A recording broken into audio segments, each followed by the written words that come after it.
দেশ বুলিলে আদেশ নালাগে আৰু এষাৰ কথা আমাৰ বীৰ জোৱানসকলতকৈ আৰু কোনে বাৰু ভালকৈ বুজি পাব অনুভৱ কৰিব এষাৰ কথা আজি এইভাবে কৈছো কিয়নো আজি কাৰ্গিল বিজয় দিৱস 21টা বছৰ পূৰ্ণ হ'ল সেই অপাৰেশ্যন বিজয়ত আমি জয় হৈছিলো বা আমি বিজয় সাব্যস্ত কৰিছিলো আমি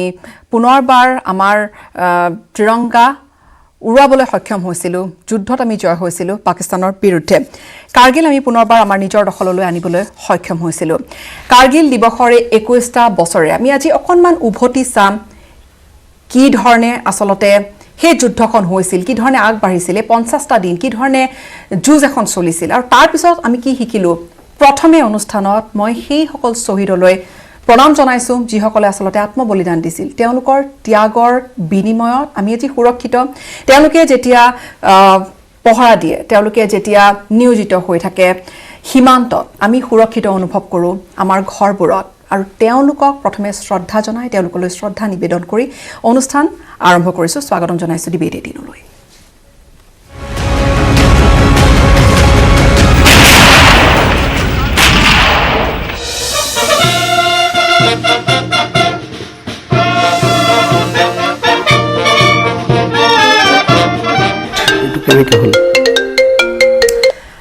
কাৰ্গিল বিজয় দিৱস অপাৰেশ্যন বিজয় দিৱসৰ এই 26 জুলাইৰ দিনটোতে 21টা বছৰ পূৰ্বে 99 চনত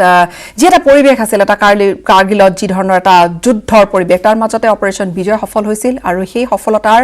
আমি আজি কথা পাতিম কৈছোৱে যে প্ৰথমে আমি সেই সকল শহীদক স্মৰণ কৰিছো আৰু তেওঁলোকৰ যি বলিদান তেওঁলোকৰ যি ত্যাগ তেওঁলোকে যি ধৰণে আসলতে প্ৰাণাহুতি দিছিলে তেওঁলোকক আজি দেশবাসীয়ে স্মৰণ কৰিছে শ্ৰদ্ধা নিবেদন কৰিছে আজি এই ধৰণে কেন্দ্ৰীয় প্ৰতিৰক্ষা মন্ত্ৰীয়ে দিল্লীত আজি শহীদসকললৈ শ্ৰদ্ধা নিবেদন কৰে আৰু ইফালে অসমতো একে ধৰণে কেপ্টেইন জিন্তু গগৈ হওক বা আনহান যিসকল জোৱানে যুঁজ দিছিল তেওঁলোকক আজি শ্ৰদ্ধাৰে সকলোৱে নমন কৰিছে আৰু ইয়া আমি দেখুৱাইছো পোন প্ৰথমে আজি দিল্লীৰ দৃশ্য 21 বছৰ পূৰ্বে 1999 চনত এই 50 দিনৰ এখন বৃহৎ যুঁজ এখন হৈছিল এখন যুদ্ধ হৈছিল যি যুদ্ধত বিজয় হাঁহি এই সকল জোৱানৰ বিনিময়তে বিজয় হাঁহি মাৰিবলৈ সক্ষম হৈছিল ভাৰতে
এই ধৰণে আজি দেশবাসীয়ে স্মৰণ কৰিছে আহক কৰি চাওঁ ইতিহাসৰ সেই অবিস্মৰণীয় গৌৰৱ উজ্জ্বল অধ্যায়ক আজি বিজয় দিৱস আজি অপাৰেশ্যন বিজয়ৰ সফলতাৰ সেই দিনটো স্মৰণ কৰিছে এই ধৰণে আৰু এয়া দিল্লীৰ আজি দিনৰ ভাগৰ দৃশ্য প্ৰথমে দেখুৱাই লৈছো আপোনালোকক তেজেৰে তুমুৰলি 99 সেই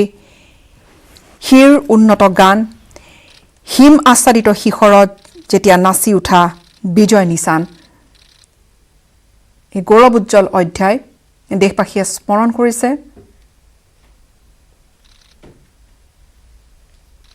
আৰু ষ্টুডিঅ'ত আলোচনা কৰিম কেইবাগৰাকীও পেনেলিষ্ট মোৰ সৈতে আছে উভতি চাবলৈ বিচাৰিম আসলতে কাৰ্গিল যি যুদ্ধ হৈ গ'ল অপাৰেশ্যন বিজয়ৰ পিছত কি ধৰণৰ হাল সলনি হ'ল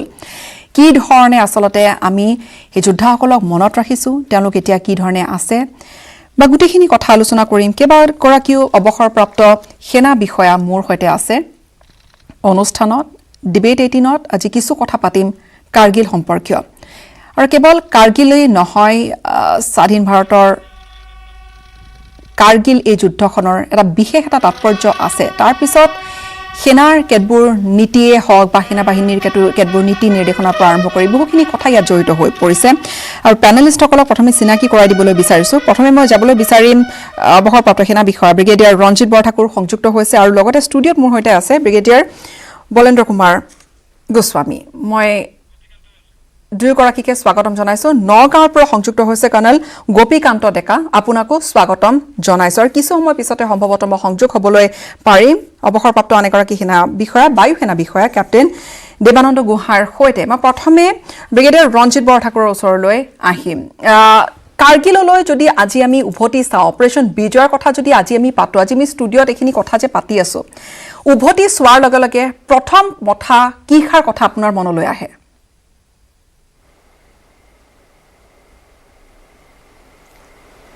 আজি 21 বছৰ হ'ল কাৰ্গিল বিজয় যুদ্ধ বুলি ক'ব নে কাৰ্গিল সংঘাত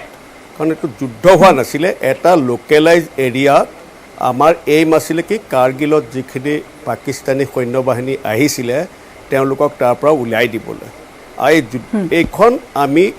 তাৰ পৰা জম্মু কাশ্মীৰ বা পাঞ্জাৱ বা অইন ছেক্টৰলৈ লৈ যোৱা নাছিলোঁ সেইকাৰণে এইটো কাৰ্গিল সংঘাত বুলি আমি কওঁ এই কাৰ্গিল সংঘাতত সকলোতকৈ ডাঙৰ কথা হ'ল আমাক সঁচা অলপ ছাৰপ্ৰাইজ হ'লোঁ মানে তেওঁলোকে আহি পাকিস্তানী আৰ্মি আহি অলৰেডি অকুপাই কৰিলে আমি সেই কিছুমান ওখ শৃংগ ডিফিকাল্ট এৰিয়াত অকুপাই কৰিলে তেওঁলোকে লজিষ্টিক মানে বন্দুক বাৰুদ গুলি ৰেচন লৈ ৰেডি হৈ আছিলে আমি খবৰ পোৱাৰ পিছত তেওঁলোকক উলিয়াই দিয়াবৰ কাৰণে আমাৰ যথেষ্টখিনি প্ৰথমে লছ হ'ল মেন পাৱাৰ আমি প্ৰায় 523জন বীৰ সৈন্যক হেৰুৱালোঁ 1600ৰো বেছি জখম হ'ল আৰু কিছুমান পাকিস্তানে ধৰি আপোনালোকে জানে কেনেকৈ বেয়াকৈ এট্ৰচিটিজ অপাৰেশ্যন কৰি আমাক তেওঁলোকক হত্যা কৰিলে সেই হিচাপে এই দিনটো আমাৰ কাৰণে খুব মহত্বপূৰ্ণ আমি কাৰ্গিল এই সংঘাতৰ পিছত বহুতখিনি শিকিলোঁ আমাৰ ৱাৰ ষ্ট্ৰেটেজি বদলি কৰিবৰ কাৰণে ক'ত কি ভুল হ'ল তাৰ পৰা আমি আগবাঢ়ি গৈ আছোঁ যিটো কাৰণে তাৰ পিছৰ পৰা আমি প্ৰতিদিনে সকলো সময়তে আমি ইণ্টেলিজেন্স কালেকশ্যন আৰু গোটেই army navy air force civil মিলি কেনেকৈ কাম কৰিব পাৰোঁ তাৰ দেশত বহুত আগবাঢ়িছোঁ ধন্যবাদ হয় মই এতিয়া ব্ৰিগেডিয়াৰ বলেন্দ্ৰ গোস্বামীৰ ওচৰলৈ আহিম ষ্টুডিঅ'ত প্ৰথমে স্বাগতম জনাইছোঁ আপোনাক আজিৰ তাৰিখত যদি আমি উভতি চাওঁ আজিৰ তাৰিখত নিশ্চয়কৈ তেতিয়া আপুনি ছাৰ্ভিচত আছিল আৰু এতিয়া আপুনি উভতি চোৱাৰ লগে লগে কিছু হয়তো এখন ছবি এখন আৰু অকণমান ভালদৰে বুজি উঠিবলৈ সক্ষম হৈছে বা হয়তো বিভিন্নজনে আপোনাৰ ধৰণে বুজি উঠিছে কি ক'ব পাৰি আজি আমি কি শিকিলোঁ বা কাৰ্গিলৰ পৰা আমি কি শিক্ষা ল'বলগীয়া আছে আৰু কি ধৰণে আমি আগবাঢ়িব লাগে প্ৰথমতে মই নিউজ 18ৰ জৰিয়তে বীৰ শ্বহীদসকলৰ কাৰ্গিল যুদ্ধৰ বীৰ শ্বহীদসকললৈ মই শ্ৰদ্ধাৰে অশ্ৰু অঞ্জলি যাচিছোঁ আৰু বীৰ সৈনিকসকল যিসকলে নিজৰ জান প্ৰাণ দি হ'লেও যুদ্ধ কৰি শত্ৰুক ধাৰাসায়ী কৰিছিল আৰু দেশৰ কাৰণে বিজয় হাসিল কৰিছিল তেওঁলোকক মই নমন কৰিছোঁ আৰু নিউজ 18ক ধন্যবাদ দিছোঁ যে তেওঁলোকে আজি এই প্ৰগ্ৰামটো তেওঁলোকৰ শ্ৰদ্ধা বা তেওঁলোকক নমন কৰিবৰ কাৰণে ৰাখিছে তাৰ কাৰণে মই ধন্যবাদ দিছোঁ আপুনি কৰা প্ৰশ্নটো এটা তাৎপৰ্য আছে কাৰণ আমি প্ৰত্যেকটা আমাৰ সংঘাতৰ পৰা আমি কিছুমান কথা শিকোঁ আৰু কাৰ্গিল যুদ্ধই আমাক বহুতখিনি শিকালে কাৰ্গিল যুদ্ধ যেতিয়া আৰম্ভ হ'ল তেতিয়া আমাৰ কিছুমান ড্ৰবেক্স আছিল কিছুমান হয়তো আমাৰ কনফিডেন্সটো অলপমান বেছি আছিল যে আমি যিকোনো পৰিস্থিতিত হ'লেও আমাক কোনো হেৰুৱাব নোৱাৰে কিন্তু এটা কথা আমি মানি ল'ব লাগিব শত্ৰুক কেতিয়াও আমি কমজোৰি বুলি ভাবিব নালাগে শত্ৰুও আমাৰ দৰেই বুলি ভাবিব লাগে আৰু সমান বুলি ভাবি যুদ্ধ কৰিলে আমি তেওঁলোকৰ ওচৰত বিজয়ী হ'ব পাৰিম গতিকে তেতিয়াৰ যিবিলাক অলপ শ্বৰ্টকামিং আছিল ইণ্টেলিজেন্সেই হওক বা ছাৰ্ভেলেন্সেই হওক বা সৈনিকৰ যিমান হ'ব লাগিছিল ষ্ট্ৰেংথ সেই ষ্ট্ৰেংথ বঢ়োৱাৰ ক্ষেত্ৰতেই হওক আৰু অস্ত্ৰ শস্ত্ৰৰ ক্ষেত্ৰত হওক এই বা logistic build up infrastructure build up এই গোটেইখিনিতে আমি বহুতখিনি আগবাঢ়িছোঁ আৰু এতিয়া আমি কনফিডেণ্ট কি যিকোনো পৰিস্থিতিতেই হওক সেই এৰিয়াটোত যদি কিবা কালি সংঘাত হয় আমি বিজয়ী হ'মেই আৰু শত্ৰুই বোধহয় সেই সাহসটো আকৌ দুনাই কৰিব নোৱাৰিব ব্ৰিগেডিয়াৰ বৰঠাকুৰ পুনৰবাৰ আপোনাৰ ওচৰলৈ আহিছোঁ যিখিনি সময়ত আচলতে কাৰ্গিলৰ যুদ্ধখন হৈছিল তেতিয়া পাকিস্তান ৰৈ আছিল সুযোগ এটা বিচাৰি আৰু যেতিয়া কোৱা হয় যে সেই ওখ শিখৰসমূহত এটা পাৰস্পৰিক বুজাবুজি এটাত আপোনালোকে হয়তো বেছি ভালদৰে বুজাই ক'ব পাৰিব আমাক যে পাৰস্পৰিক বুজা পৰা এটাত আপোনালোকে সেইখিনি পোষ্টকেইটা খালি শীতৰ সময়ছোৱাত বা সেইখিনি সময়ছোৱাত আচলতে খালী কৰি আহে যেতিয়া বিৰাট শীত থাকে তাৰপিছত তেতিয়া ক'ৰবাত পাকিস্তানে সুযোগ লৈছিল আৰু সেই গৰমৰ দিনকেইটা তাৰপিছত তাৰ সম্পূৰ্ণ সুযোগ উঠাই যুদ্ধখন বা সংঘাতৰ সৃষ্টি কৰিছিল এতিয়া সেই তেতিয়াৰে পৰা এতিয়ালৈকে আচলতে পাকিস্তানৰ দৃষ্টিভংগীৰে চাওক যে সেই ধৰণৰ আমি কমপ্লেচেণ্ট আচলতে হ'ব নালাগে বুলি আমি এটা শিক্ষা ল'লোঁ প্ৰথম কথা তেতিয়া আচলতে আমাৰ ক'ত ভুল হৈছিল যদি আমি সেই প্ৰশ্নটো লৈ আহোঁ আপুনি ঠিক কথা কৈছে প্ৰথমে আমি পলিটিকেলি চাব লাগিব পলিটিকেলি আমাৰ তাৰ 1990 কাৰ্গিল সংঘাত হৈছিলে 1998ত আমাৰ বাজপেয়ীয়ে বাছেৰে লাহোৰলৈ গৈছিলে আপোনালোকৰ মনত আছে নে সেইখিনি সময়ত পলিটিকেলি ৰিলেশ্যনশ্বিপ খুব ভাল হৈছিলে বন্ধুত্বৰ সম্পৰ্ক এটা গঢ়ি তুলিবলৈ নৱাজ শ্বৰীফৰ লগত ভাল হৈছিলে এনেকুৱা হৈছিলে কি কাশ্মীৰ যত্ন কৰা হৈছিলে সেইকাৰণে ভাৰতে ভবা নাছিলে পাকিস্তানে এনেকৈ কৰিব দ্বিতীয়তে আপুনি ঠিক কথা কৈছা যেতিয়া উইণ্টাৰ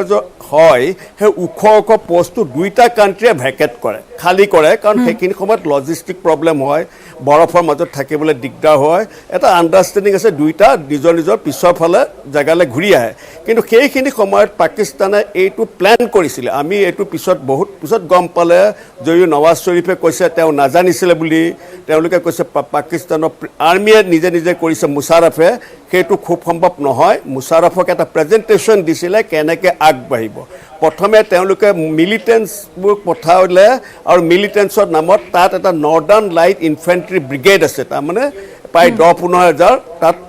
পাকিস্তানী সৈন্য আছে তাহাঁতক লাহে লাহে চিভিল ড্ৰেছত পঠালে সেইখিনি পঠোৱাৰ পিছত আমি যেতিয়া গম পালোঁ অলপ দেৰি হ'ল 3 মাহ হ'ল যিটো সবাই কয় কাৰ্গিল ইণ্টেলিজেঞ্চ যিটো হয় সেইটো অলপ ফেইলাৰ বুলি কোৱা হয় সেইটো গম পিছত আমাক যেতিয়া তাহাঁতক ওলাই দিবলৈ এক্সট্ৰিকেট কৰিবলৈ আমাৰ কষ্ট হ'ল আমি সৈন্যবাহিনী অলপ আমাৰ জোৱান হেৰুৱালোঁ অফিচাৰ হেৰুৱালোঁ কিন্তু আমি কৰিলোঁ আমি সেইটো বলিদান কৰিলে বহুতখিনি কিন্তু আমি বহুত কৰি তাহাঁতক উলিয়ালোঁ তাৰপিছত আমি ডিচাইড কৰিলোঁ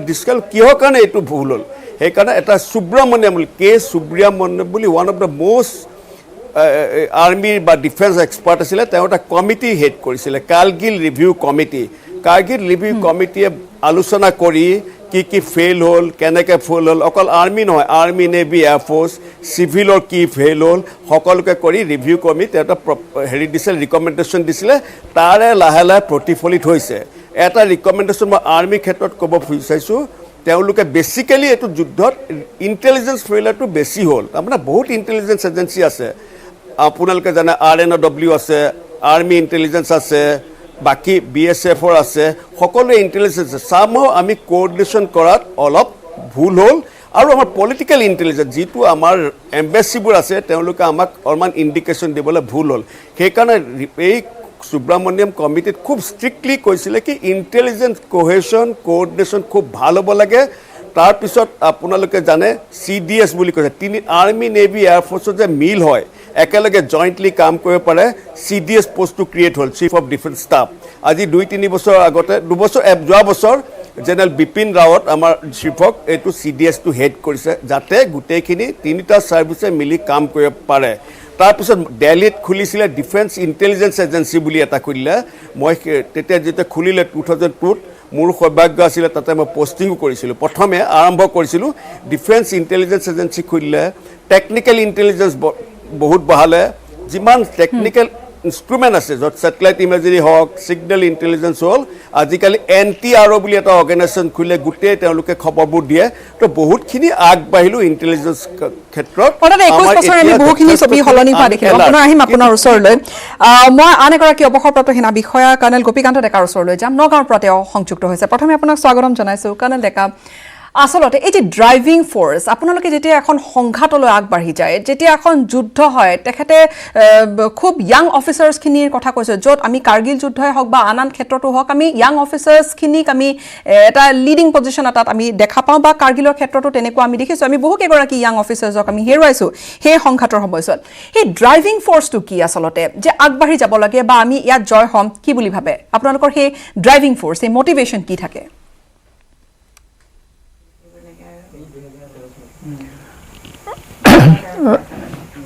এই যুদ্ধত ইয়াং অফিচাৰবিলাকে লিড কৰে লিড ফ্ৰম দ্য ফ্ৰণ্ট যিটো কোৱা হয়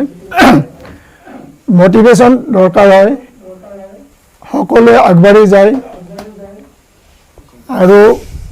ইয়াং অফিচাৰবিলাকে যিটো লিড লয় সেইবিলাকৰ কাৰণে ছাকচেছটো বেছি হয়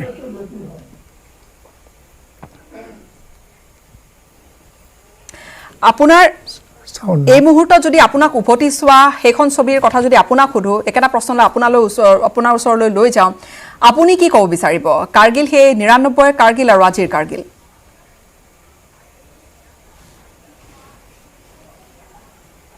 বুজি পোৱা নাই সম্ভৱতঃ তেখেতে শুনা নাই ভাল পুনৰ আপোনাৰ ওচৰলৈ যাম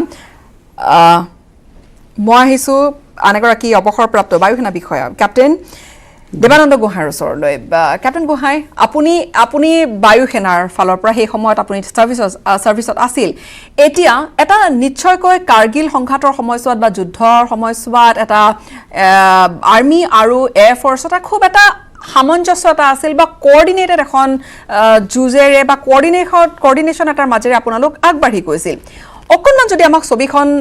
বুজাই দিয়ে আচলতে সেই কোঅৰ্ডিনেশ্যনটো কি ধৰণৰ হয় এনেকুৱা ধৰণৰ এটা সংঘাতপূৰ্ণ পৰিস্থিতি কোঅৰ্ডিনেশ্যন এয়াৰ ফ'ৰ্চৰ যেতিয়া অফেন্সিভ ৰোলত আহে সেই অফেন্সিভ ৰোল আহিবলৈ গভৰ্ণমেণ্টৰ পাৰ্মিশ্যন ল'ব লাগে কাৰণ এয়াৰ ফ'ৰ্চ অহাৰ লগে লগে the whole war also, it will take a very different dimension. It is an international ramification also. সেইকাৰণে ইনিচিয়েলি যেতিয়া কাৰ্গিল যুদ্ধ আৰম্ভ হ'ল তেতিয়া এয়াৰ ফ'ৰ্চে অফেন্সিভ ৰোলত যোৱা নাছিলে খালি ফটো ৰেকিং মিছন কৰিছিলে আমি এখন কেমেৰা প্লেন বহুত পুৰণা প্লেন কিন্তু আমি এখন ডেডিকেটেড ফটো ৰেকি এয়াৰক্ৰাফ্ট খুলিছোঁ সেইখন এয়াৰক্ৰাফ্ট আমি ৰেকি কৰা হৈছিলে আৰু ৰেকি যিবিলাকৰ ৰিজাল্ট ৰেকি ৰিজাল্টবিলাক আৰ্মিক দিয়া হৈছিলে আৰু আৰ্মিয়ে এই ৰেকি ৰিজাল্ট চাই গম পাইছিলে কোন পজিশ্যন মানে পুষ্পেক্ট বা এইবিলাক কৈছিলে বাংকাৰ ক'ত আছে ক'ত ইনফৰমেশ্যন আমি দিয়া হৈছে কিন্তু যেতিয়া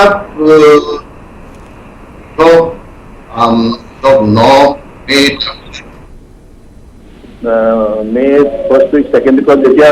যুদ্ধখন আৰম্ভ হ'ল আৰ্মি পজিশ্যনে যেতিয়া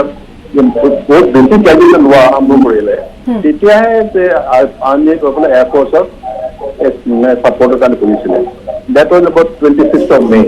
26th May লৈকে আৰ্মি মানে যুদ্ধখন আৰ্মি আৰ্টিলাৰী গান বা তেওঁলোকৰ যিবিলাক মৰ্টাৰ বা ৰকেট চকেট আছে সেইবিলাকৰ যুদ্ধ হৈছিলে আৰু 26 May পিছতে এয়াৰ ফ'ৰ্চ আহিছিলে সেই 26 তেতিয়া এয়াৰ ফ'ৰ্চ মানে এছিষ্টেঞ্চ আমি চিফ অফ আৰ্মি ষ্টাফে বুজিলে আৰু যেতিয়া গভৰ্ণমেণ্টে এগ্ৰি কৰিলে তেতিয়া তাৰ পিছতে আমাৰ মিগ 21 মিগ 27 মিগ 23 এই তিনিখন প্লেনে আৰু প্লাছ হেলিকপ্টাৰ এইখন যুদ্ধত পাৰ্ট লৈছে সেই ধৰণে চলাইছিল আচলতে প্ৰত্যাহ্বান কি কি থাকে সেইখিনি মই সুধিম আপোনাক অনুষ্ঠানৰ মাজতে এতিয়া আমি আপোনাৰ ওচৰলৈ আহিছোঁ গোস্বামী ডাঙৰীয়া আপুনি যিহেতু ইনফ্ৰাষ্ট্ৰাকচাৰ বিল্ডআপৰ কথা থাকে সীমান্তত প্ৰত্যেকখন দেশে বিচাৰিব যে আমি সীমান্তৰ ইনফ্ৰাষ্ট্ৰাকচাৰ আমি ৰাস্তা হওক ৰাজপথ হওক বাটপথ হওক আমি ভালদৰে গঢ়ি তোলোঁ আৰু শেহতীয়াকৈ যি চীন আৰু ভাৰতৰ সীমান্ত জিলাডোখৰত যি এটা যুঁজুধান এটা পৰিৱেশ হৈছেগৈ এতিয়া সেই ষ্ট্ৰেটেজিক লোকেশ্যনছবিলাকত কি ধৰণৰ মূল প্ৰত্যাহ্বান থাকে কালি আমি কাৰ্গিলৰ কথা পাতি আছিলোঁ বা ৯৯ত কাৰ্গিল আছিলে হয়তো তাৰপিছত পৰ্যায়ক্ৰমে কেতিয়াবা অৰুণাচলত আমি সেই ধৰণৰ এটা পৰিৱেশ দেখোঁ ডোকলামৰ আমি কথা কওঁ কি ধৰণৰ আচলতে এটা চেলেঞ্জ থাকে প্ৰত্যাহ্বান কি থাকে মূল আচলতে প্ৰথমতে যিটো ইনফ্ৰাষ্ট্ৰাকচাৰৰ যিটো ষ্ট্ৰেটেজিক ইম্পৰ্টেঞ্চ সেইটো বুজিব লাগিব এতিয়া আপুনি ধৰক চাওক কাৰ্গিলত কাৰ্গিলখন কিয় ইমান ইম্পৰ্টেণ্ট কিয় বোথ ছাইডছ পাকিস্তানৰ কাৰণে হওক বা ভাৰতৰ কাৰণে যদি আজি কাৰ্গিলখন যায় তেতিয়াহ'লে আমাৰ যিটো লাইফ লাইন যিটো line of communication between Srinagar আৰু লেহ কমপ্লিটলি কাট অফ হৈ যাব আৰু যদি শ্ৰীনগৰৰ পৰা লেহলৈকে আমাৰ যদি কাট অফ হৈ যায় তাৰপিছত ইউ কেন ইমাজিন কি তাৰপিছত চিয়াচেনৰ কি অৱস্থা হ'ব আজি যেতিয়া আমি চিয়াচেন আৰু কাৰ্গিল তেওঁলোক মানে হেৰি লগালগি আৰু কাৰ্গিল য'ত শেষ হয় কাৰ্গিল ছেক্টৰটো তাতে চিয়াচেন আৰম্ভ হয় গতিকে আমি চিয়াচেনক আজি যেনেকৈ আমি যি ধৰণে আমি তাতে ইমান ধুনীয়াকৈ আমি ডিপ্লয় সৈন্য বাহিনী কৰি আমি ডিপ্লয় কৰি যিটো এটা আমি আমাৰ শক্তিটো চীনকো দেখুৱাব পাৰিছোঁ বা আমি সক্ষম হৈছোঁ আজি তাত আমি ভাল কাম কৰিবৰ কাৰণে বা চীনক দেখুৱাবৰ কাৰণে যে তেওঁলোকে এইটো 1962 নহয় পৰিস্থিতি বদলি হৈছে আৰু কথাবিলাক বহুত বদলি হৈছে সেই বস্তুটো আজি আমি নোৱাৰিলোঁ হয় যদিহে আমাৰ সেই লাইফ লাইনটো আমাৰ নাথাকিল হয় আৰু ছেকেণ্ডলি আপুনি এতিয়া চিয়াচেনত চাওক চিয়াচেনত এতিয়া আমাৰ কি এটা ইনফ্ৰাষ্ট্ৰাকচাৰ বিল্ড আপ যিটো আপোনাৰ এইটো মেইন ৰোড হৈছে এইটো য'ত এয়াৰফিল্ডখন হৈছে তাতে সেই গোলান হাইটৰ কাষত তাত এয়াৰফিল্ডখন বনিছে because of domination of that area only Siachen firstly supporting logistically Siachen and also for domination of the entire area when the war comes and for facilitating air force army sobore jabor karone facilitate kore hei airport to aru apuni sak jito eta jito sihote jito rasta banaise এটা হেৰি লৈকে মানে যেটো চাইনাৰ পৰা পাকিস্তানলৈকে যেটো বনাইছে সিহঁতে ৰাস্তাটো সেই ৰাস্তাটো ডমিনেট আমি কৰিব তেতিয়াহে পাৰিম যদি চিয়াচেন আমাৰ হাতত থাকে আৰু আমাৰ এই গোটেই ইনফ্ৰাষ্ট্ৰাকচাৰটো যেটো আমি ৰাস্তাবিলাক বনাইছো লজিষ্টিকৰ কাৰণে যিবিলাক আমি সৰু সৰু ৰাস্তা আৰু ভিতৰুৱা ঠাইলৈ বনাইছো সেইবিলাক যদি আমাৰ থাকে ইনফ্ৰাষ্ট্ৰাকচাৰৰ লগতে আপুনি এইটোতো বাৰু ৰাস্তাবিলাক হ'ল তাৰে লগতে থাকে আপোনাৰ কমিউনিকেশ্যন মানে আপোনাৰ হেৰি এয়াৰ ফ'ৰ্চ আকৌ আপোনাৰ লেণ্ড ট্ৰান্সপৰ্ট এয়াৰ ট্ৰান্সপৰ্ট সেই গোটেইবিলাক এই ইনফ্ৰাষ্ট্ৰাকচাৰতে জড়িত থাকে ইনক্লুডিং আপোনাৰ communication whether it is satellite communication whether it is radio communication anything of that nature and then also preparing your defenses তাতে যিবিলাক ট্ৰেঞ্চেছ যিবিলাক বনে যিবিলাক বাংকাৰ বনে যিবিলাক ডিফেন্সিভ পজিশ্যন বনে সেই তাৰে পৰা ভেৰিয়াছ লোকেশ্যনলৈ যাতে গ্যাপ নাথাকে আমি গোটেইখিনি ডমিনেট কৰোঁ এটা পজিশ্যনৰ পৰা আন এটা পজিশ্যনলৈ আমি যাতে ডমিনেট কৰিব পাৰোঁ সেইটো তেতিয়াই সম্ভৱ হ'ব যদি আমি তাৰে ইনফ্ৰাষ্ট্ৰাকচাৰ আমি ডেভেলপ কৰোঁ আৰু আমাৰ যিটো মবিলিটি তাৰে within the battle field within the defensive position তেতিয়াহে আমাৰ এই মবিলিটিটো বাঢ়িব আৰু আমাৰ যিটো পটেঞ্চিয়েল এনিমিৰ লগত মানে শত্ৰুৰ লগত যুদ্ধ কৰা সেইটো আমাৰ বাঢ়ি যাব মই গোহাঁই ডাঙৰীয়াৰ ওচৰলৈ আহিম এটা ইনফৰমেশ্যন শ্বেয়াৰিঙৰ এটা কথা থাকে আৰু আপুনি যিহেতু বায়ু সেনাৰ বিষয় আছিল বা আপুনি তেতিয়া সেই সময়ত আপুনি সেই তাত ছাৰ্ভিচত আছিল এতিয়া সেই ইনফৰমেশ্যন শ্বেয়াৰিংটো আচলতে কি ধৰণে হয় বা সেইখিনি কিমান গুৰুত্বপূৰ্ণ থাকে এটা এনেকুৱা ষ্ট্ৰেটেজিক লোকেশ্যন এটা আমি গাৰ্ড দি ৰাখিবলৈ বা আমি তাত ৰক্ষা কৰি ৰাখিবলৈ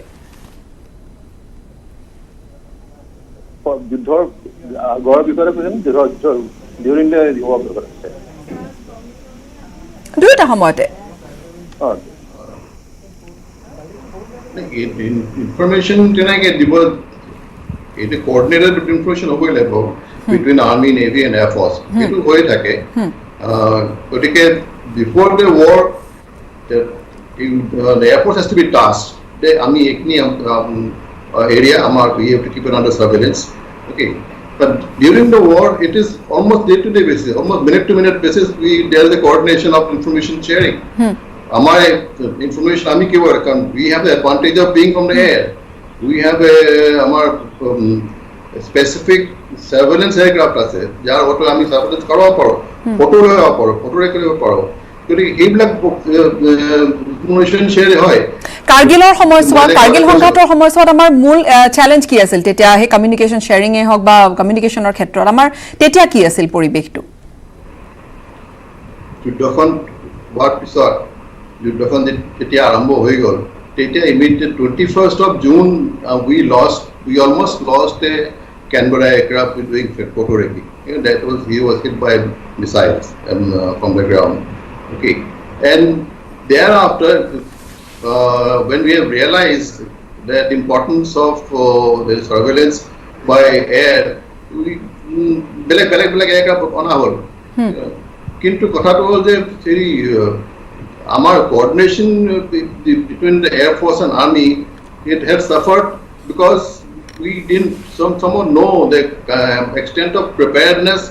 of the যিটো পাকিস্তান হৈছিলে তেওঁলোকৰ যিটো মিছাইল আছিলে সেইটো সবতকে ৰিস্কি ডেঞ্জাৰাছ বস্তু সেইটোৱে আছিলে আমি জনা নাছিলোঁ গতিকে we almost lost an aircraft আৰু within first 2 days of war when our on the MiG-21, MiG-23 or MiG-27 like attack around with bombs and rockets, we lost 2 aircraft. We lost a MiG-21 and we lost a MiG-27. Subsequently, we lost a helicopter. We lost 2 pilots, 4 pilots, 3 men. That পিছত যেতিয়া আমি assess কৰিলোঁ যে the extent of danger, তেতিয়া আমি গম পালোঁ লাহে লাহে যে আসল ৰিস্ক ক'ৰ পৰা আহিছে আৰু সেই তেতিয়া আমি air force decide to use mirage 2000 গতিকে এইটো from right from the first day আমাৰ with the coordination of army with the what I'm saying that আমি আমাৰ ডিসকাশন চলি আছে এই মানে warfare to change ho gaya ase. Finally we brought Mirage 2000 which had a standard weapon which had a precision guided munitions asile hoyto ami jodi eta ko paro hoyto jodi ami hoyto situation e bhalke study korilu hoy hoyto ami Mirage 2000 agote aniba parilu hoy kintu ei kotha to mane jeneke army jeneke prothomote artillery gun use korile pisot gom pale artillery gun not so effective. Finally people have to crawl up the slopes and go up and start capturing this post. It's a very fluid situation. What apni jodi cover mara je ei hoto amar ki hol kalet ki hol it's a fluid situation. We have to keep discussing all the time. আলাপ আলোচনাটো চলি থাকিব লাগিব আৰু সময় আগবাঢ়িব লাগিব মই অকণমান আপোনালোকৰ পৰা আঁতৰিম এটা সময় বাণিজ্যিক বিৰতিৰ সময় হৈছে আলোচনা অব্যাহত ৰাখিম বিশেষকৈ আজিৰ দিনটোত যদি আমি কাৰ্গিললৈ উভতি চাওঁ আমি আজি কি হাল হলনি হোৱা দেখিলো বিশেষকৈ তেতিয়া মিলিটাৰী ষ্ট্ৰেংথ কৰবাত বৰ্ডাৰৰ কম আছিল নেকি তাৰ পিছত কিবা তাত সেই অংকত কৰবাত নতুনকৈ কিবা নতুনত্ব অনা হ'ল নেকি এইখিনি কথা পাতিম এটা বিৰতিৰ পিছতে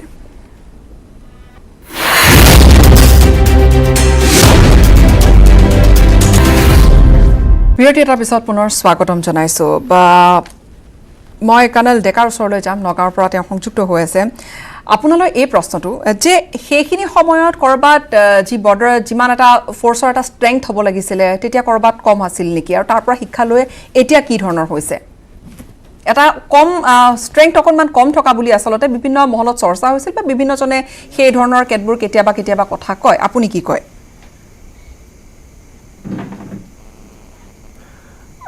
ষ্ট্ৰেংথ এতিয়া কম নাছিলে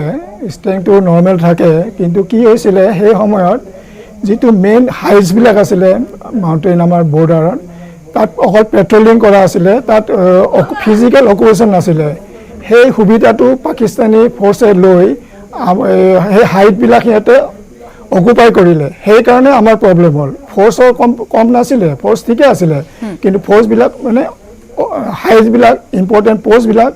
ফুলি অকুপাইড নাছিলে সেইকাৰণে সিহঁতে এইটো মিছএডভান্টেজ সিহঁতৰ পৰা ইণ্টেলিজেঞ্চ আছিলে সেইকাৰণে সিহঁতে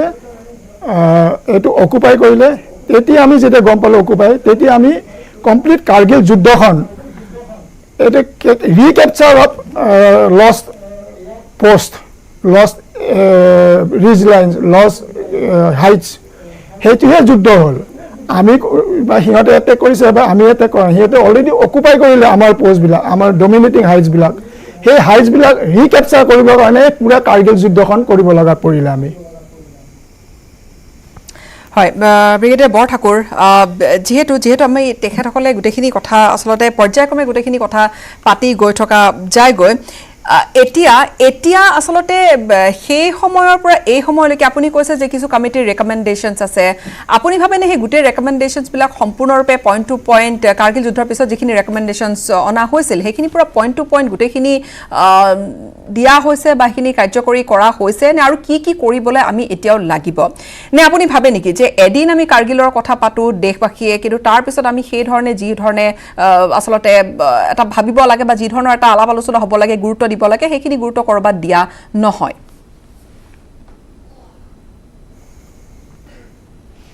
মই তাৰ আগতে কৰ্ণেল ডেকাই কোৱা কথাটোৰ বিষয়ে অলপ ক'ব বিচাৰিছোঁ যেনেকৈ এখন ফুটবল খেলত ফুটবল টীম এটাত ডিফেণ্ডাৰ থাকে ফৰৱাৰ্ড থাকে গলকিপাৰ থাকে ঠিক তেনেকৈ সামৰিক বাহিনী এটা অৰ্গেনাইজ কৰা হয় যেনে কাৰ্গিলৰ ক্ষেত্ৰত আমি যুদ্ধ এক্সপেক্ট কৰা নাছিলোঁ আমি ডিফেণ্ড কৰিবৰ কাৰণে সেইখিনি এডুকেট ট্ৰুপছ আছিলে যেতিয়া তেওঁলোকে ঘপকৈ আহি গ'ল আমাৰ ইমিডিয়েটলি বহুত ট্ৰুপছৰ শ্বৰ্টেজ আছিলে বহুতখিনি ট্ৰুপছ আছিলে আমাৰ ট্ৰুপছখিনি এই নৰ্থ ইষ্টৰ পৰা গৈছে বেলেগ বেলেগ ঠাইৰ পৰা গৈছে সেইখিনি তাৰমানে সেইখিনি অফেন্সিভ ফ'ৰ্চটো আনোতে আমাৰ টাইম লাগিলে তাৰপৰা আহি পেলাই তাহাঁতে সেই হাইটত এক্লেমেটাইজ কৰিব লাগিব বহুত প্লেনজৰ পৰা আহিছে 16,000 ফিটত এক্লেমেটাইজ কৰিব লাগিব আৰু আপোনালোকে মনত কৈছে নেকি আমাৰ বন্দুক বাৰুদ এইবোৰ যুদ্ধৰ পিছত কিছুমান ইজৰাইল বা অন্য কাণ্ট্ৰিৰ পৰা গুলি এনেকুৱা আহিছে সেইটো এটা কথা দ্বিতীয় কথা হৈছে কাৰ্গিল ক্ষেত্ৰখন যেনেকৈ কৰ্ণেল ব্ৰিগেডিয়াৰ গোস্বামীয়ে কৈছে কৰ্ণেল ডেকাই কৈছে পাহাৰৰ ওপৰত যুদ্ধ আপুনি এটা ভাবকচোন আপুনি এখন পাহাৰৰ আমাৰ ইয়াৰে পাহাৰ বা এটা লুংলুঙীয়া ৰাস্তাৰ দৰে যাব লাগে তাৰমানে সৈন্যবাহিনী এটাৰ পিছত এটাকে যাব লাগিব সৈন্যবাহিনী এটাৰ পিছত এটাকে যদি পাহাৰৰ ওপৰত যায় তাহাঁতে টাৰ্গেট হৈ যায় আৰ্টিলাৰী টাৰ্গেট তাহাঁতৰ শত্ৰুৰ টাৰ্গেট হয় এতিয়া আমাক সেইখিনি বচাবৰ কাৰণে এয়াৰ ফ'ৰ্চে বহুত সহায় কৰিলে আমি যেতিয়া ট্ৰুপছবোৰ গৈছিলে এয়াৰ ফ'ৰ্চে তাহাঁতৰ ওপৰত বম্ব দিছিলে যাতে তাহাঁতে ডাইৰেক্টলি ফায়াৰ কৰিব নোৱাৰে ঠিক লগতে আমাক বহুত হেল্প কৰিলে বফুজ গানবোৰে আমি বফুজ গান লৈ বহুত স্কেণ্ডেল হৈছিল বুলি আপোনালোকে জানে যেতিয়া আমাৰ ৰাজীৱ গান্ধী প্ৰাইম মিনিষ্টাৰ আছিলে কিন্তু সেই যুদ্ধখনত বফুৰ গানে বিৰাট ডাঙৰ ৰোল পৰিলে তাহাঁতে বফুৰ এইখিনি কথা পাতিম এটা বিৰতি এটাৰ সময় হৈছে ব্ৰেক এটা ল'ম তাৰপিছত মই পুনৰ আপোনাৰ ওচৰলৈ যাম আৰু এইখিনি কথা পাতিম বিৰতি এটাৰ সময় হৈছে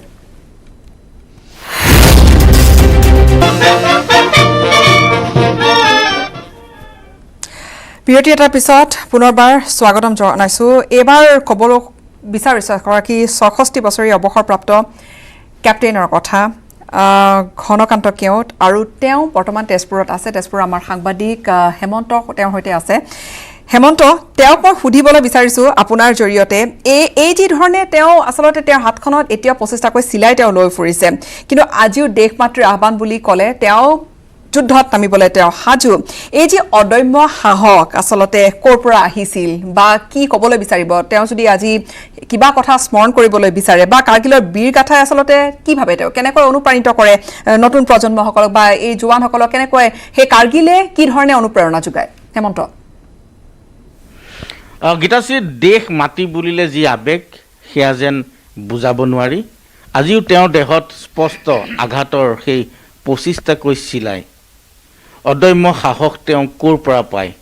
আজিও দেশ মাতৃৰ আহ্বানত তেওঁ যুঁজিবলৈ সাজু এই ৬৬ বছৰ বয়সত আমাৰ লগত প্ৰাক্তন সেনা বিষয়া ঘনকান্ত কেওট আছে তেওঁৰ পৰা জানিবলৈ চেষ্টা কৰিম কাৰ্গিলৰ বীৰ গাথাই আন জোৱানসকলকো অনুপ্ৰাণিত কৰে নেকি হয় প্ৰথমতে মই আপোনালোকক ধন্যবাদ জনাইছোঁ মোৰ ঘৰলৈ অহাৰ কাৰণে মোৰ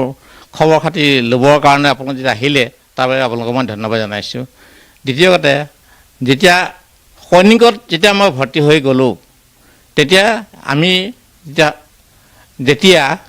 আমি শপত লৈছিলোঁ পানীয়েদি নদীয়েদি ওপৰে উৰাজাহাজ বা তাৰমানে ওপৰেদি স্থলপথেদি আমি শত্ৰু সৈন্যক যাতে আমি আক্ৰমণ কৰিব পাৰোঁ সেইবাবে আমি শপত লৈছোঁ সেই শপত লৈ পেলাই যেতিয়া আমাৰ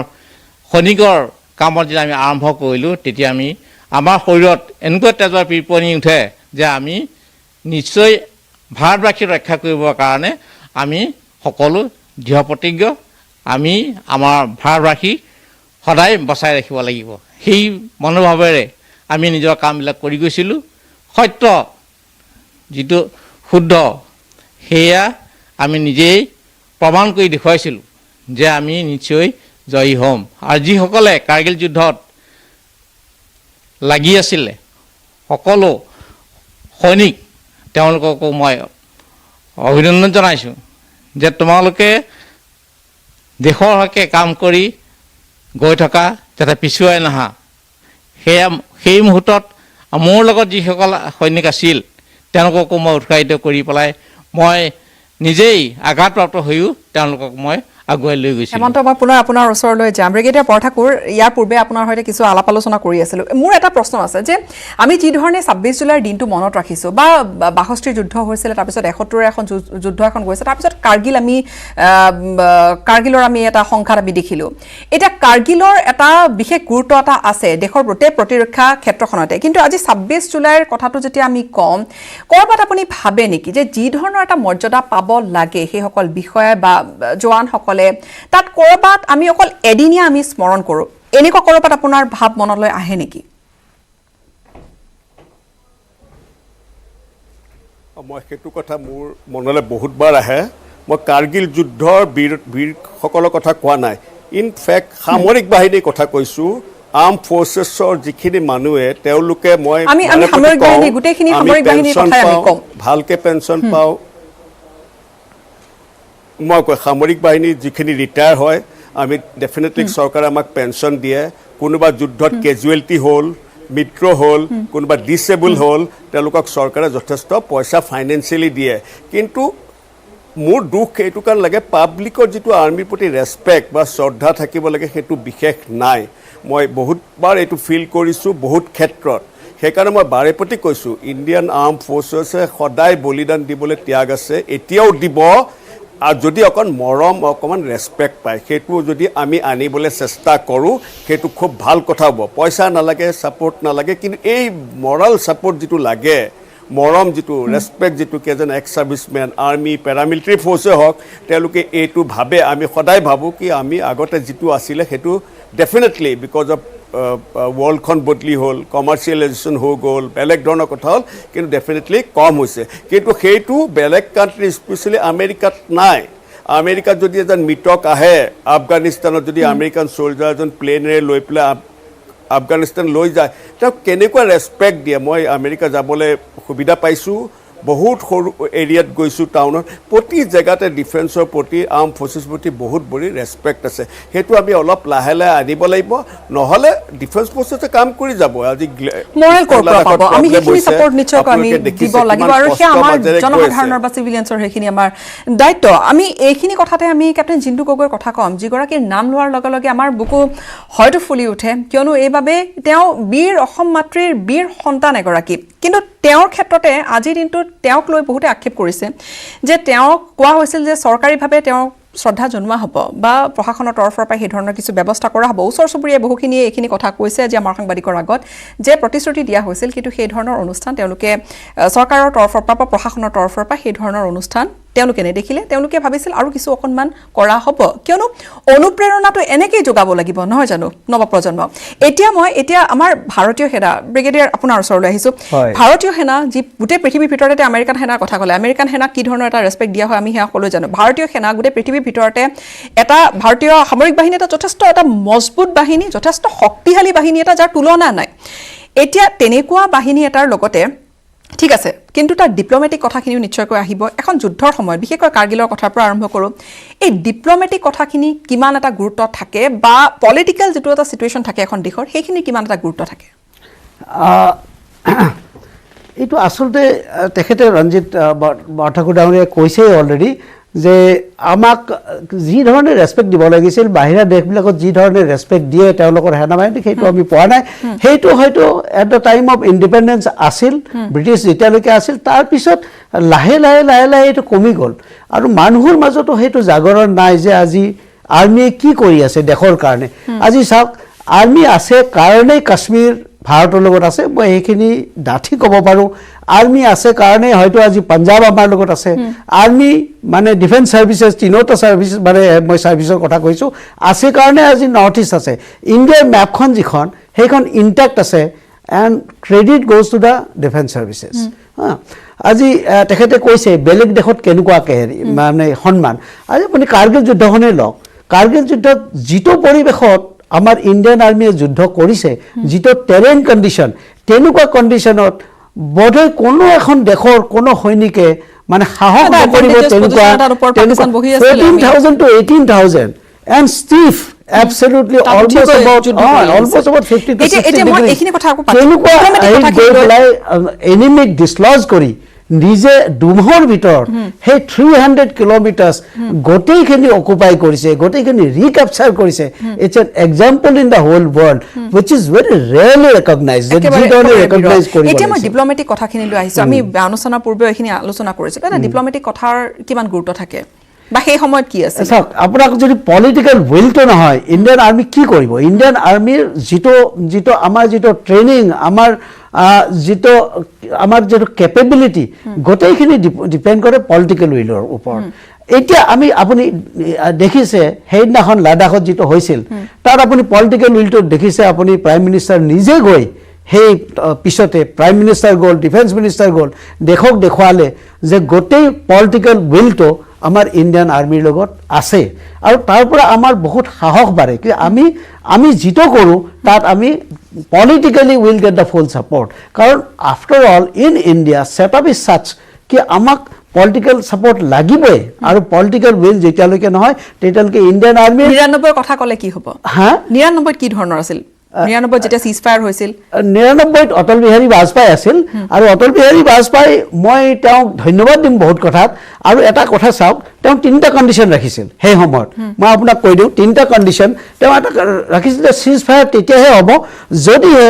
যে পাকিস্তান আৰ্মি এণ্টায়াৰলি এই যিটো মেৰ আগতে যিটো LOC আছিল যিটো লাইন আছিল তাৰ পিছলৈ যায় তেতিয়াহে আমি সিজ ফায়াৰ একচেপ্ট কৰিম আৰু even single person Pakistani person staying inside the LOC inside our territory আমি একচেপ্ট নকৰোঁ কিয় কাৰণ LOC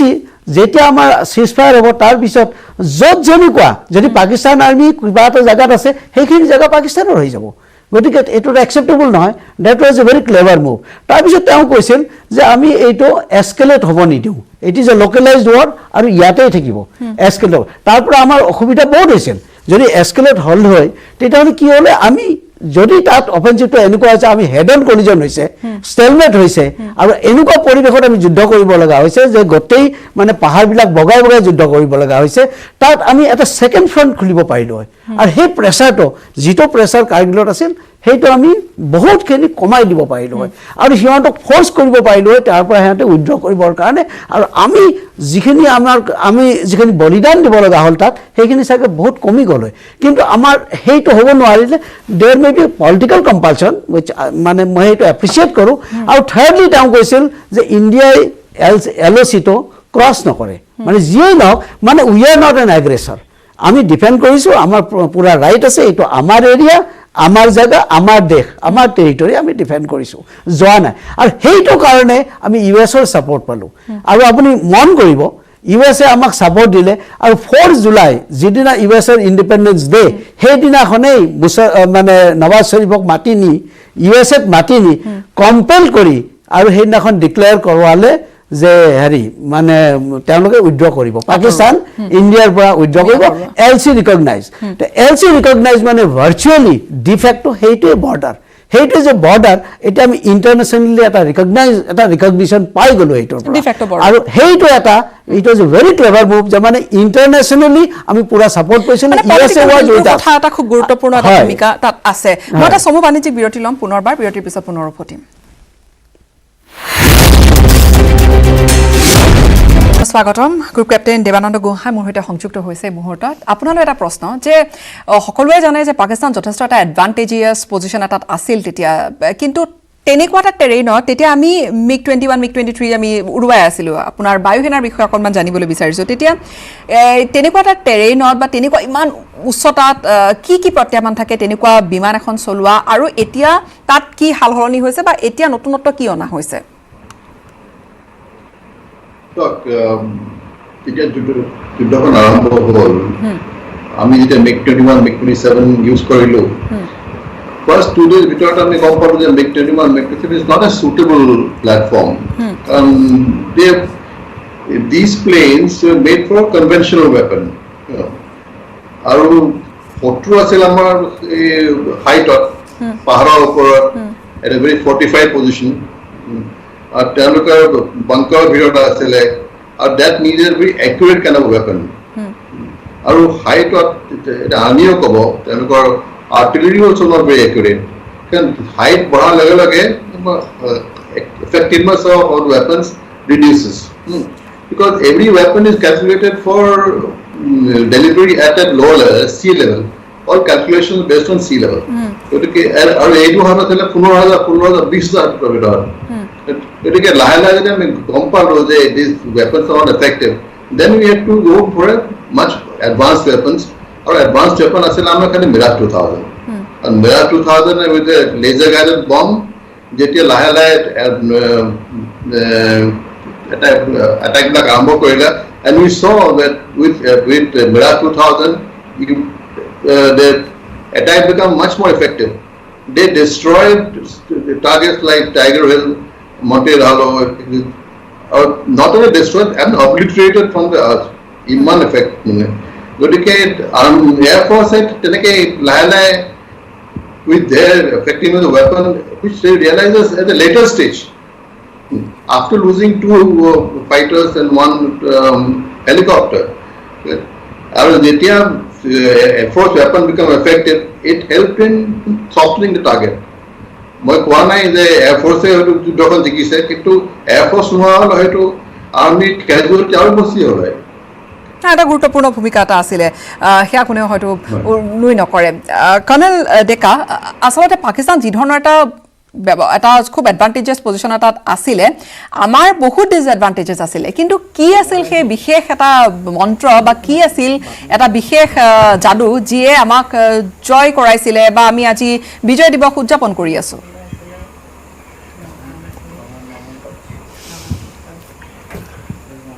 Yes,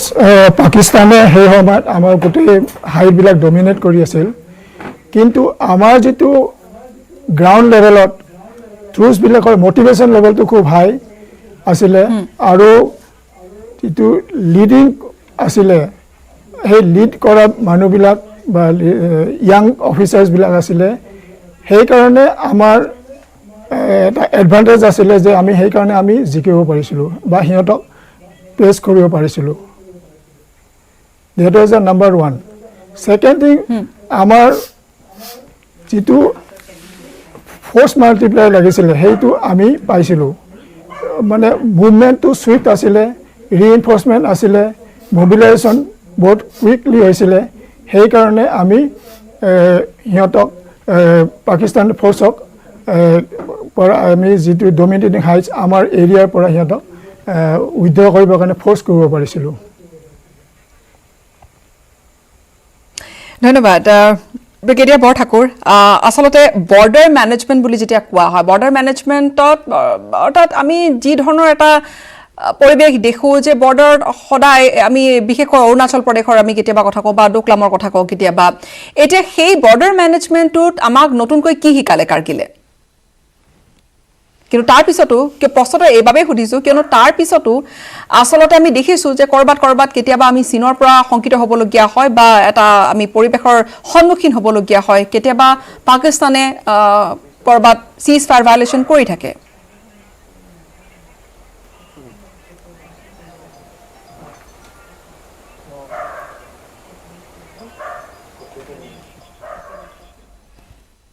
সম্ভৱতঃ তেখেতে শুনা নাই মই আপোনাকে সুধিছো এইখিনি প্ৰশ্ন চাওক বৰ্ডাৰ মেনেজমেন্টটো এনেকুৱা যিবিলাক ষ্ট্ৰেটেজিক এৰিয়া যে ধৰক এতিয়া আমি চীনৰ লগত বা পাকিস্তানৰ লগত সেইবিলাক আমি অফ গাৰ্ড হ'ব নোৱাৰো কেতিয়াও এটোতো we cannot put our guard down because we have to be all the time vigilant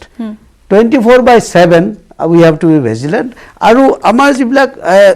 ইন্টেলিজেন্সত যিবিলাক গ্যাপ থাকে সেইবিলাক আমি সামহাও আমি মেকআপ কৰিব লাগিব এটা ধৰক এটা নৰ্মাল ফিজিক্যাল ইন্টেলিজেন্সত হয়তো গ্যাপ থাকিব পাৰে সেইবিলাক আমি satellite ইমেজাৰি in coordination or in some treaty with other countries যিবিলাকে এইবিলাক কৰি আছে ধৰক ইউএছৰ লগত আমাৰ ডিফেন্স কোঅপাৰেচনৰ এগ্ৰিমেন্ট আছে তেওঁলোকে আমাক স্যাটেলাইট ইমেজাৰি বা স্যাটেলাইট ইন্টেলিজেন্স হিয়াতে তেওঁলোকে আমাক প্ৰভাইড কৰে গতিকে আমি বহুতখিনি ইনফৰমেশন বৰ্ডাৰৰ ওপৰত পাকিস্তানৰ লগত হওক বা চাইনাৰ লগত হওক specially on build up specially on infrastructure build up আৰু আমাৰ ট্ৰুপছ বিল্ড আপৰ ওপৰত আমি খবৰ পাওঁ আৰু সেইমতে আমি প্ৰিপেয়াৰ হ'ব পাৰোঁ immediately because without intelligence we are like blind people আপুনি কি কৰে আমি একো ক'ব নোৱাৰে সেই একজেক্টলি সেইটোৱে হৈছিল 99ৰ পাকিস্তান যুদ্ধৰ সময়ত ছেকেণ্ডলি ইনফ্ৰাষ্ট্ৰাকচাৰ বিল্ড আপ আপুনি যিটো কৈছিলে আগতে লজিষ্টিক বিল্ড আপ মানে আমি লজিষ্টিক বিল্ড আপ ইনক্লুডিং এমিনেশ্যন